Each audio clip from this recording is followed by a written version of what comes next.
اللہ سے جب بھی مانگنا ہے نا، پتہ ہے کیسے مانگنا ہے؟ آپ حدیث کا مطالعہ کریں، گفتگو پہ آتے ہیں، یہ ایک تمہیدی بات ذرا ذہن میں آ گئی تو سمجھ لیں۔ اللہ کے نبی صلی اللہ علیہ وآلہ وسلم نے کہیں بھی، اس مسجد میں بہت سے علماء موجود ہیں، میرے بات بھی آپ ان سے تصدیق کر لیجئے گا، اور آپ نے بھی ایک عرصہ خطباء اور واعظین اور دروس سنے ہیں، تو کبھی آپ نے یہ نہیں سنا ہوگا، کبھی آپ نے یہ نہیں سنا ہوگا کہ اللہ کے نبی صلی اللہ علیہ وآلہ وسلم نے کہا ہو کہ اللہ تعالیٰ کو کہنا، یا اللہ چر اور کچھ نہیں تو مجھے جنت کے باہر ہی ایک درخت دے دینا۔ کبھی سنا کسی حدیث میں اللہ کے نبی نے یہ سکھایا؟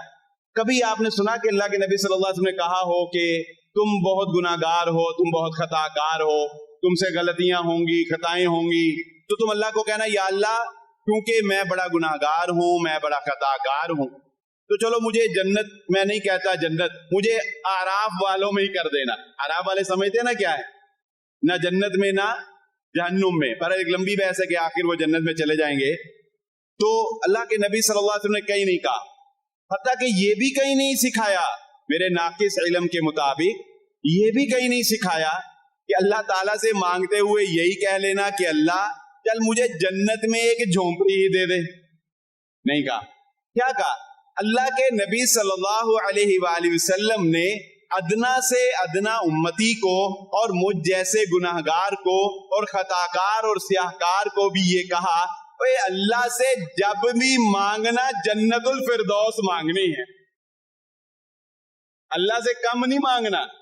جنت الفردوس سب سے اعلیٰ، جنت الفردوس وہ ہے جس کی چھت اللہ کا عرش ہے۔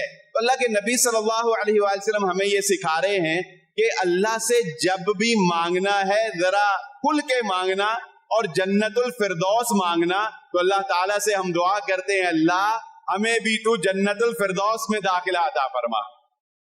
وہ میرے ایک عزیز نے واقعہ سنایا، وہ ایک مل آنر کے پاس گئے، ایک معاشرتی واقعے سے آپ کو بات سمجھ آتا ہوں۔ وہ ایک مل آنر کے پاس گئے تو اس کے پاس بیٹھے چائے پی رہے تھے، تو ایک فنڈ کے لیے بندہ آیا، تو اس نے بلینک چیک اس کو لکھ کے دیا، تو وہ کہتے جی جائیں باہر کیشیئر سے جا کے کیش کروا لیں۔ وہ کہنے لگے کہ میں حیران ہو گیا، میاں صاحب نے نشاد مل کے مالک تھے، انہوں نے بلینک چیک ہی دے دیا۔ وہ کہتے میں فٹافٹ چائے ختم کی، میٹنگ ختم کی، میں کہتا میں باہر جا کے دیکھوں ہوتا کیا ہے۔ کہتے میں باہر گیا تو وہ جو فنڈ لینے آئے تھے نا، دو تین بندے آپس میں سوچ رہے ہیں کتنا بھریں۔ یہ 10-15 سال پرانی بات، تو بڑا سوچ کے نا انہوں نے 5 لاکھ روپیہ بڑا سوچا، اور انہوں نے کتنے پیسے لکھے؟ 5 لاکھ۔ کاؤنٹر پہ گئے، چیک دکھایا اس نے، 5 لاکھ اسی وقت ان کو پکڑایا، وہ لے کے نکل گئے۔ تو کہتے ہیں میں نے سوچا کہ یہ ہو کیسے سکتا ہے کہ آخر اتنا بلینک چیک کی فنڈ میں کوئی بندہ دے دے۔ وہ کہتے ہیں میں کیشیئر کے پاس گیا تو میں نے جا کے اس سے پوچھا کہ یہ چیک جو لے کے آئے تھے کیا معاملہ ہے؟ یہ تو بلینک چیک تھا، انہوں نے خود فل کیا۔ تو وہ کہنے لگے جی میاں صاحب کے آرڈر تھے یہ 50 لاکھ تک بھر لیں تو کیش کر دینا ہے، اور جب بھی چیک بھرنا ہے اللہ سے 5 لاکھ دا نہیں بھرنا، 50 لاکھ دا بھرنا ہے۔ بات سمجھے ہو؟ بھائی ان سے مانگا تھوڑا گیا، ان سے مانگا صحیح نہیں گیا، اور انہیں جب پتا لگا نا کیشیئر نے کہا 50 لاکھ تک کیش ہو لے دو، تو وہ ویسے ہی بیچارے بیٹھ گئے کہ یہ ساڈے کو کی ہو گیا ہے۔ اور اللہ رب العزت سے جب بھی آپ نے مانگنا ہے اپنی حیثیت دیکھ کے نہیں، اس کی طاقت، اس کی کبریائی، اس کی عظمت، اس کی بادشاہت دیکھ کے مانگنا ہے۔ اور اس کی بادشاہت کا عالم یہ ہے کہ پلک جھپکنے سے پہلے وہ تختہ کر سکتا ہے، اور پلک جھپکنے کے بعد وہ تمہیں تخت پہ بٹھا سکتا ہے۔